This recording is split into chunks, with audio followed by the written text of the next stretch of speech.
முஹம்மது நபி ஸல்லல்லாஹு அலைஹி வஸல்லம் அவர்கள் கூறினார்கள், நீங்கள் அல்லாஹ்வை சரியான தவக்குலுடன் நம்பினால் அவன் பறவைகளுக்கு உணவளிப்பது போல் உங்களுக்கும் வழங்குவான். அவை காலையில் வெறும் வயிற்றுடன் வெளியே சென்று மாலையில் நிரம்பிய வயிற்றுடன் திரும்பி வருகின்றன.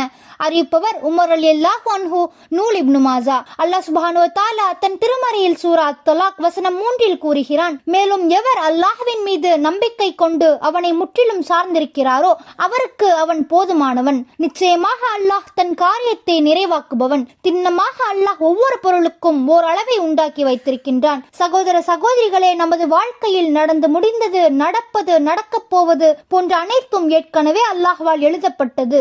யார் அல்லாஹ்வை மட்டும் சார்ந்திருக்கிறாரோ எல்லா நிலைமையிலும் அவரது உள்ளம் அமைதியாக இருக்கும். அல்லாஹ் சுப்ஹானஹு வ தஆலா அல் வக்கீல், பொறுப்பேற்றுக் கொள்பவனாவான். இன்ஷா அல்லாஹ், அல்லாஹ் நம் அனைவரையும் அல்லாஹ்வின் மீது தவக்குள் நம்பிக்கை வைக்கக்கூடியவர்களாக ஆக்குவானாக. ஆமீன்.